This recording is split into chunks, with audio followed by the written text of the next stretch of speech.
Hello everyone, आप सबका स्वागत है हमारे और आपके अपने YouTube channel all in one में। तो ये हमारी वीडियो का लास्ट पार्ट 5 है, जो हम फार्मासिस्ट का प्रीवियस ईयर का क्वेश्चन पेपर डिस्कस कर रहे थे। तो ये लास्ट पार्ट है उसका 5। अगर आपको इसका पीडीएफ चाहिए इस क्वेश्चन पेपर का, तो हमारा आप टेलीग्राम चैनल ज्वाइन कर सकते हैं, जिसका लिंक डिस्क्रिप्शन में मैंने डाल दिया। आप डिस्क्रिप्शन में नीचे जाए, वहाँ पर लिखा होगा link to join Telegram channel. वहाँ पर आपको क्लिक करना है, जहाँ अबाउट में जाए चैनल के, और वहाँ पर सीधे आप टेलीग्राम ज्वाइन कर सकते हैं। तो हमारा वो ज्वाइन कर ले हमारा टेलीग्राम चैनल। आपको यहाँ वहाँ पे पीडीएफ आज शाम तक मैं कोशिश करूँगा, या कल सुबह तक आपको पीडीएफ वहाँ पे मिल जाएगा, मैं प्रोवाइड कर दूँगा।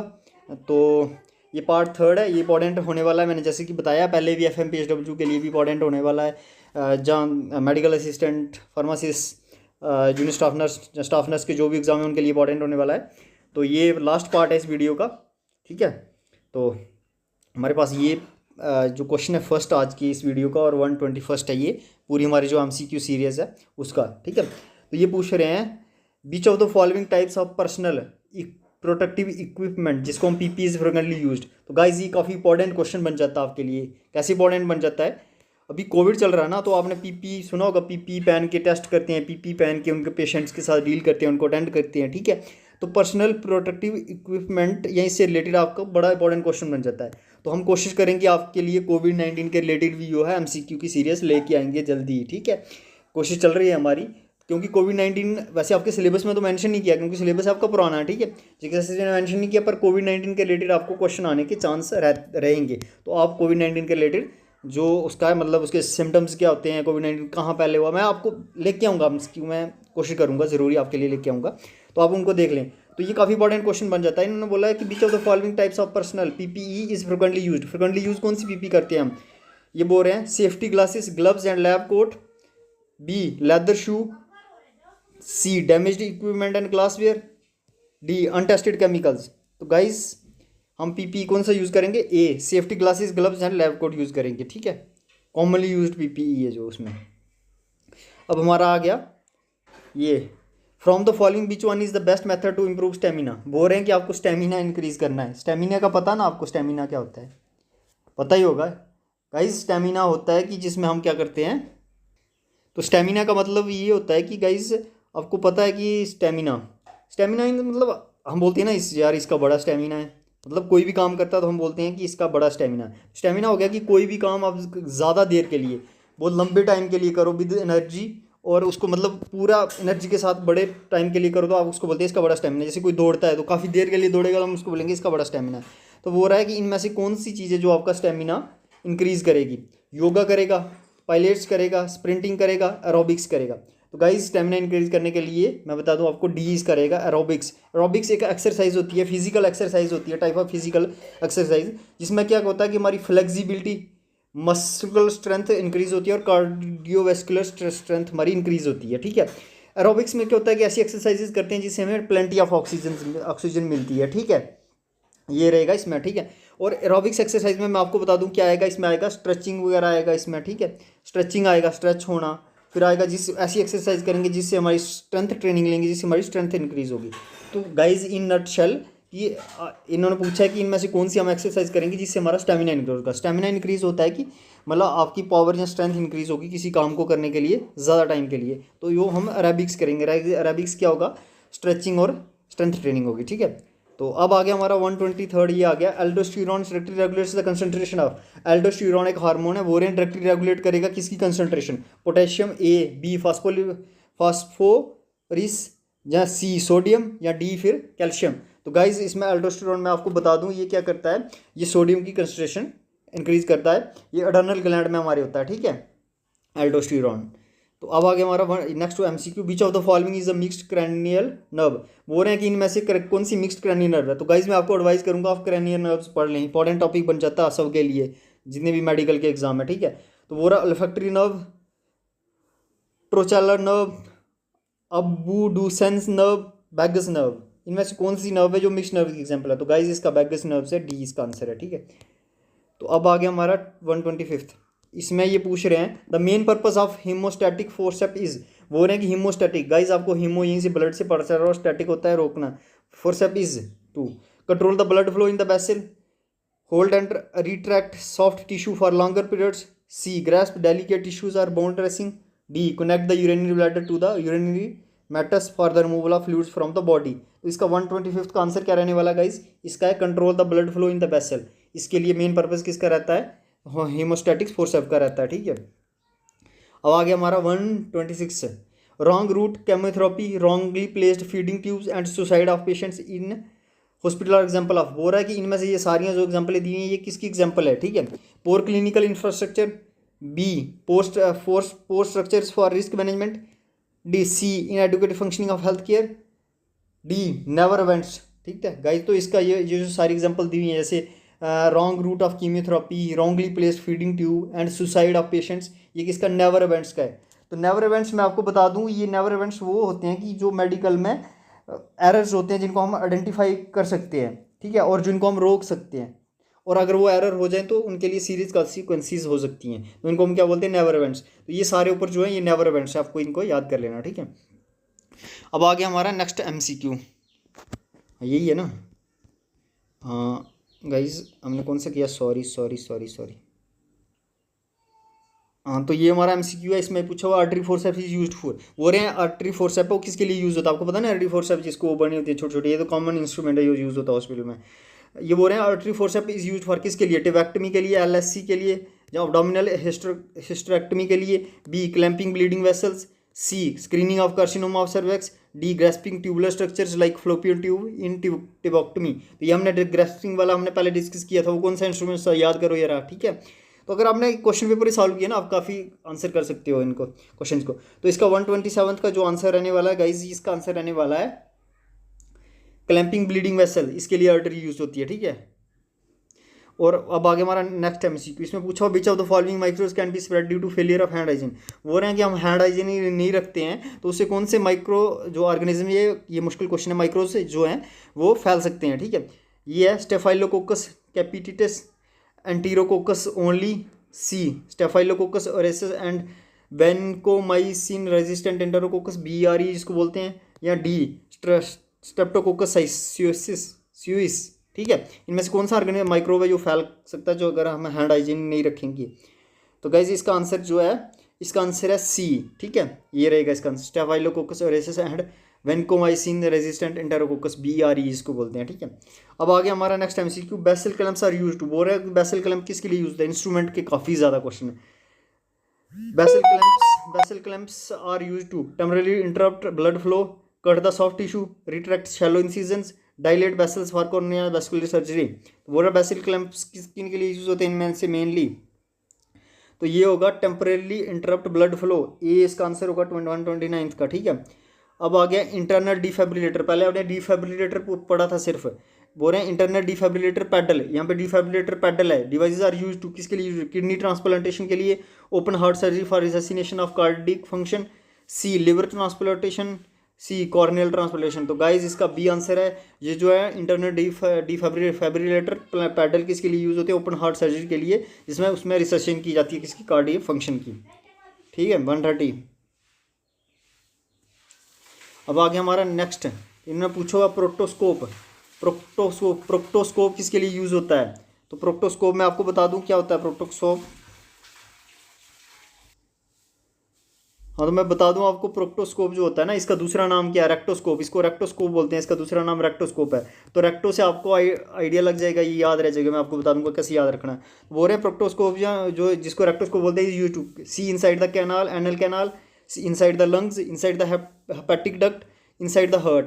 तो गाइस प्रोक्टोस्कोप जो है रेक्टोस्कोप बोलते हैं, मैंने आपको बता दिया इसको। तो रेक्टम के रिलेटेड है, तो ये यूज़ होता है, is use to see inside the anal canal, जो हमारी एनल की कैनाल होती है उसमें देखने के लिए यूज़ होता है।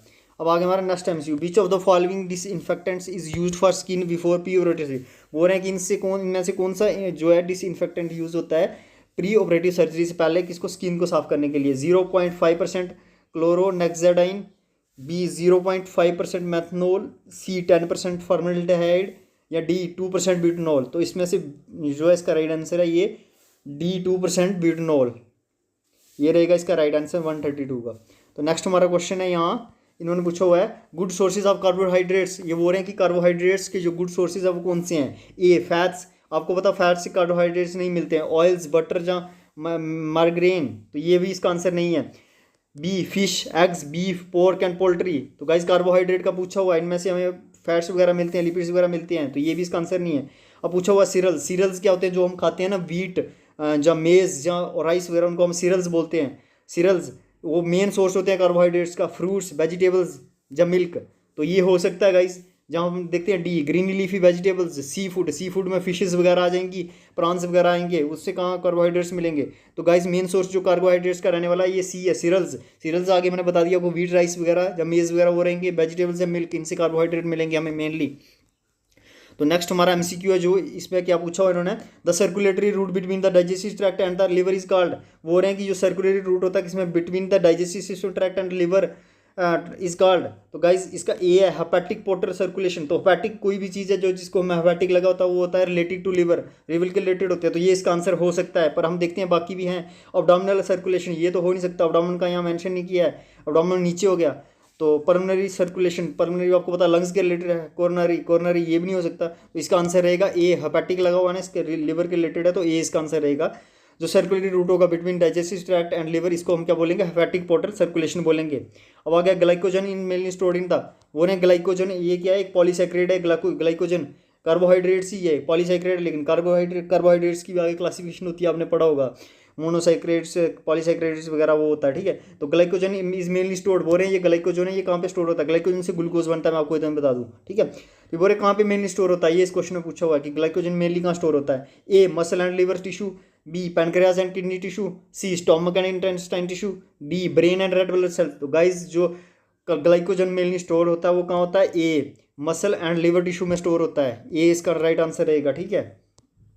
अब आ गया हमारा नेक्स्ट एमसीक्यू। तो इसमें इन्होंने पूछा हुआ signs of inflammation is are, काफ़ी इजी क्वेश्चन है। वो रहा है कि साइंस कौन से हैं इन्फ्लेमेशन के, इज हैं या है, कौन सा साइन है, ठीक है। Heat, pain, redness and swelling. तो आपको पता ही होगा जब इन्फ्लेमेशन होती है वहाँ पे क्या होता है, ओनली पेन, सिर्फ पेन होती है, नहीं ओनली रेडनेस, सिर्फ रेडनेस नहीं होती, ओनली स्वेलिंग। तो गाइज यहाँ पे पेन होती है, वहाँ पे क्या होता है, हीट भी होती है, वो जगह देखना आप टच करना, वहाँ पे हीट हो जाती है, और यहाँ वहाँ पे दर्द भी होती है, रेडनेस भी होती है और स्वेलिंग भी होती है, ठीक है। तो ये इन्फ्लेमेशन के मेन वो हैं, ठीक है। अब आ गया हमारा नेक्स्ट एमसीक्यू। इसमें क्या पूछा हुआ है, the average amount of fat in the human bodies. बोल रहे हैं कि average amount of fat in the human body, amount of fat in human bodies is almost the same as the amount of fat in broccoli and meat. Broccoli आपने खाया होगा, सब्जी में vegetable आती है, ठीक है, ग्रीन सी। बोल रहा है कि is almost the same amount of fat in broccoli and meat, ठीक है। फिर B represents most of the body weight for males and females, is typically greater in women than man, D is equal to weight of the muscle tissue. तो guys इसका answer क्या रहने वाला है, इन्होंने पूछा कि आप पहले समझो, इन्होंने पूछा कि average amount of fat in the human body, fat के बारे में एक फैक्ट पूछ दिया, average amount of fat in the human body क्या है। तो मैं गाइज बता दूं, इसका सी आंसर है, is typically greater in women than man. तो मैं बता दूं वुमेन्स में ज़्यादा फैट्स होते हैं as compare to man generally, ये नहीं है कि हर केस में होगा। अगर वुमेन को ये फीमेल जो वुमेन जो मोटी ज़्यादा ही मोटी होगी तो उसमें ज़्यादा फैट्स होंगे, ठीक है, ठीक है। लेकिन इन्होंने पूछा हुआ है जनरली, एवरेज क्या होता है कि वुमेन में ग्रेटर फैट होते हैं देन मैन, ठीक है, ये याद रखें आप। अब हमारा गया next, before prescribing a new medicine to a patient the doctor should know. वो रहा है कि पेशेंट को एक न्यू मेडिसिन प्रिस्क्राइब करनी है, किसने, डॉक्टर ने, तो उससे पहले उसको क्या पता होना चाहिए, only the history of allergies to the patient. History तो पता होना चाहिए, पर इन्होंने यहाँ पे ओनली लगा गाइस, जिसमें ओनली लगा उसको अब ध्यान से सारे ऑप्शन पढ़ लें। B only the supplements and other medicine the patient is already taking, supplements का भी पता होना चाहिए, लेकिन ओनली लगा यहाँ पे, ठीक है। तो see the number of children the patient has, children का क्या रिलेशन है उसका, कई मेडिसिन के साथ हो सकता है। D history of allergies patient had and supplements and other medicine the patient is already taking. तो हमारा ऑप्शन डी में दोनों है, तो डी इसका राइट आंसर रहेगा, बाकी रॉन्ग आंसर है, ठीक है। डॉक्टर को एडवाइस करना है किसी पेशेंट को मेडिसिन, तो उसको पता होना चाहिए हिस्ट्री किसकी, एलर्जीज की। पेशेंट को क्या पता है, आप पैरासीटामोल दे दो, क्या पता उस पैरासीटामोल को एलर्जी, एलर्जी क्या मतलब उसको रिएक्शन नहीं हो जाए, ठीक है। या फिर वो सप्लीमेंट्स तो नहीं कोई ले रहा है, या फिर कोई और मेडिसिन तो नहीं ले रहा है जिसके बाद वो रिएक्ट हो जाएगी, ठीक है। तो अब आ गया हमारा 139, विच of the following disinfectants is used for periodic skin.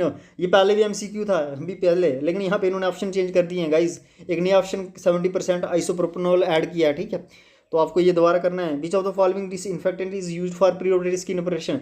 70% isopropanol, 5% methanol, 10% formal, 2% बिटनॉल। तो उसका आंसर था 2% बिटनॉल, बट यहाँ पे एक और ऑप्शन में आ गया, तो इन्होंने हमें मोस्ट एप्रोप्रिएट बताना होता, तो इसका आंसर ए है, ठीक है।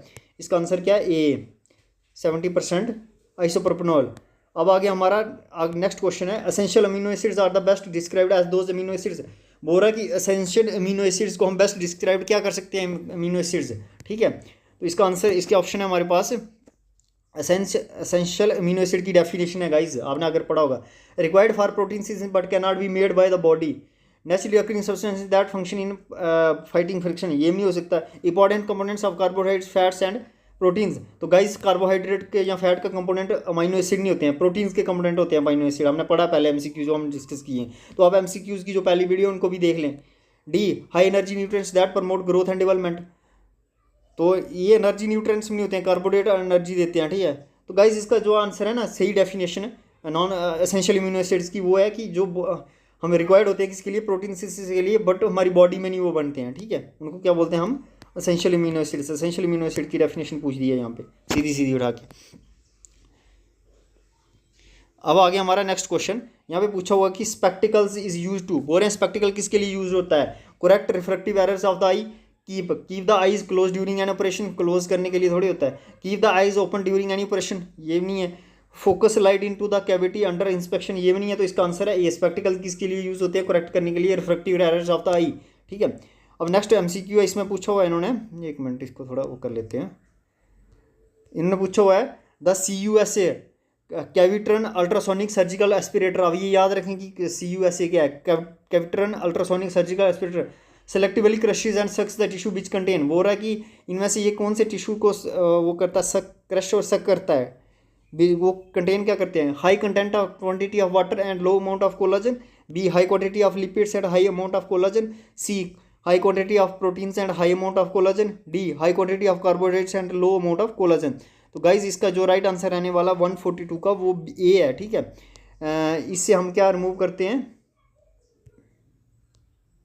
ये रहेगा the CUSA selectively crushes and sucks the tissues which contain, एक सेलेक्टिवली क्या करता है, क्रश और सक करता है टिश्यूज को जो कंटेन करते हैं high quantity of water and low amount of collagen, ठीक है, ए इसका आंसर रहेगा। अब आगे हमारा 143, ठीक है, ये MCQ 123 से इस सीरीज का, what is the procedure performed under sterile condition to eliminate contamination which में result in obtaining a pure culture of one typical microorganism. तो ये हम स्टरलाइजेशन टेक्निक का पूछ रहा है जिसे हम एलिमिनेट करते हैं contamination, sterilization technique, aseptic technique, disinfectant technique, pathogen technique. तो ये मुश्किल MCQ क्योंकि एक जैसे आंसर दे दिए हैं। तो गाइज इसका एसेप्टिक टेक्निक रहेगा, एसेप्टिक टेक्निक हम यूज़ करते हैं तो अगर हमें किसी कल्चर के लिए कोई कलेक्शन करनी होती है, ठीक है। 144 का क्या आंसर है, cells are mainly composed of elements like, बोल रहा है कि सेल्स किसके बने होते हैं, एलिमेंट्स के। तो ये भी यहाँ पे क्वेश्चन है, A carbon hydrogen nitrogen oxygen, hydrogen carbon sodium and potassium, C sodium potassium calcium, calcium का होता है सेल में, ठीक है। ये मतलब मेनली पूछा हुआ है, इन्होंने मेनली पूछा ना, हो भी सकता है पर मेनली पूछा हुआ है। तो गाइज इसका आंसर जो रहने वाला है ये है, सेल जो मेनली बना होता है कार्बन हाइड्रोजन नाइट्रोजन और ऑक्सीजन का बना होता है। अब आ गया हमारा 145 को, advantages of laparoscopic technique is includes, Bora laparoscopic, जो लेप्रोस्कोपी पता है ना आपको, हम जिसमें स्मॉल सबसे छोटा कट देते हैं कोई ऑपरेट करना होता है उसमें, ठीक है। तो सबसे छोटा कट देते हैं तो उसके क्या बेनिफिट हो सकते हैं, नो पेन, पेन तो होगी, ठीक है क्योंकि कट दिया, intense pain for short duration, ये भी नहीं है। तो अब है हमारा ये shorter post operative healing period and duration of the hospitalization, longer post operative healing period and duration of the, तो गाइस सी इसका रहेगा। अगर हम छोटा कष्ट देंगे तो शॉर्ट पोस्ट ऑपरेटिव होता है ऑपरेशन के बाद का पीरियड, हीलिंग पीरियड रहेगा क्योंकि छोटा कर दिया तो जल्दी हील करेगा, और ड्यूरेशन भी हॉस्पिटल में कम रहेगी, ठीक है। तो यहाँ पे ये हमारा MCQ है, यहाँ पे पूछा हुआ है स्टेपेडेक्टमी, स्टेप लगा हुआ है, स्टेपेडेक्टमी रेफर्स टू, तो स्टेप लगा हुआ तो क्या होगा, removing of steps and replacement bye artificial prosthesis. तो ये इसका आंसर हो सकता है, लेकिन हमें बाकी ऑप्शन भी पढ़ लेने हैं, ये नहीं कि पहला पढ़ के हम दूसरा क्या पता इससे ज़्यादा। Providing N air way in case of upper respiratory obstruction, तो हमने पिछली वीडियो में ट्रैकोस्टोमी बोलते हैं उसको, ट्रैकोस्टोमी बोलते हैं, जिसमें एयर वे ऑब्स्ट्रक्शन के लिए एक पाइप डालते हैं यहाँ से ट्रैकिया से। रिमूविंग गैग आफ्टर हेमोस्टेसिस ये भी नहीं है, रिमूविंग टॉन्सिल्स ये भी नहीं है। तो गाइस इसमें से मोस्ट अप्रोप्रिएट कौन सा है, ये वाला है, removing steps and replacement of the artificial processes, इसको क्या बोलते हैं, स्टेप्टेक्टमी, ठीक है। अब आगे हमारा 147 थे, ये पूछा the scope of pharmacy and the function of pharmacist. तो मैं गाइज इसका सीधा ही आंसर बता देता हूँ, ये scope of pharmacy and functions पूछ रहा हूँ मैं, ठीक है। तो गाइज इसका बी इसका आंसर होगा, scope and function of pharmacy होगा ensure the optimum drug therapy by contributing to the preparation supply and control of medicine and associated products. तो बी इसका आंसर है, ठीक है। बाकी हमें पढ़नी नहीं है, काफ़ी लेंथी क्वेश्चन है, आपको वहाँ पढ़ लेना है, लेकिन वहाँ जो आपको मोस्ट अपडेट लगेगा वही करना है, ठीक है। अगर ये याद रह गया हो तो ये ऑप्शन हो तो ये टिक कर देना है, अगर सीधा आ गया तो। In which of the following process is atmospheric pressure important, boring इनमें से कौन सा प्रोसेस है जिसमें atmospheric pressure main role play करता है। ब्लड फ्लो इसमें में भी कर सकता है। म्यूटेशन क्या होता है, यूरिनेशन, वो यूरिनेशन में क्या रोल रहेगा एटमॉस्फेरिक प्रेशर का। ब्रीदिंग में हो सकता है। रिप्रोडक्शन में भी क्या रोल रहेगा एटमॉस्फेरिक प्रेशर का। तो गाइस दो का हमें कंफ्यूजन है, तो इनमें से ब्रीदिंग जो है ये राइट आंसर रहेगा। ब्रीदिंग में रोल होता है किसका, एटमॉस्फेरिक प्रेशर का। स्कैल्पल का क्वेश्चन दोबारा आ गया यहाँ पे गाइस, ठीक है। स्कैल्पल इज, वहाँ पे स्कैल्पल्स का और यहाँ पे स्कैल्पल है, यहाँ पे ऑप्शन चेंज कर दिए हैं। तो स्कैल्पल क्या है, स्कैल्पल में अब बता दूं आपको, ये small and extremely sharp blade होता है, instrument use for surgery and anatomical dissection. तो ये इसका राइट आंसर है। स्कैल्पल क्या होता है, small and extremely sharp blade होता है, instrument use for surgery and anatomical dissection के लिए यूज होता है। अब आ गया हमारा लास्ट क्वेश्चन। तो गाइज लास्ट क्वेश्चन डिस्कस करने से पहले और वीडियो को लाइक शेयर और अगर आपकी कोई सजेशन है तो कमेंट कर दें। हमने आपके लिए 120+ MCQ बोला था, वो हमने सारे डिस्कस कर दिए। ये लास्ट पार्ट है MCQ का, तो काइंडली हमें सब्सक्राइब करें। अगर आपने सब्सक्राइब नहीं किया तो वीडियो को लाइक और शेयर जरूर करें। तो अब हम 150 क्वेश्चन का आंसर बताते हैं आपको। तो ये इन्होंने बोला हुआ the wish to maintain a safe laboratory environment for all starts with. तो गाइज इसका आंसर बताने से मैं पहले बता दूं, आप हमेशा डरे ना। अगर आपको 4 क्वेश्चन पहले डिफिकल्ट दिख सकते हैं तो आपके पास कितने हैं गाइज, 120 क्वेश्चन होंगे अगर, तो उसमें से आपको 116 क्वेश्चन है वो इजी भी हो सकते हैं। तो आप 4 क्वेश्चन देख के अपना डर ना जाएं। आपको एग्जाम में प्रेशराइज नहीं होना, एग्जाम में आपको कूल रहना। आता नहीं आता है जाए बाहर में, आपको ना अपना बेस्ट देने की कोशिश करनी है और प्रेशर में नहीं आना है। जो बंदा प्रेशर में नहीं आता है ना, जो कॉन्स्टेंट रहता है ना एग्जाम में, वही सक्सेसफुल होता है, ठीक है। तो ये मेरा आपके लिए एक टिप रहेगा। इसका आंसर जो है गाइस, इसका आंसर रहेगा the wish to maintain a safe laboratory environment for all starts with, किससे स्टार्ट होता है, prevention of accidents, biochemistry, microbiology. तो इसका ए आंसर है गाइस, प्रिवेंशन ऑफ एक्सीडेंट्स, ठीक है। तो थैंक यू वीडियो को देखने के लिए। हाँ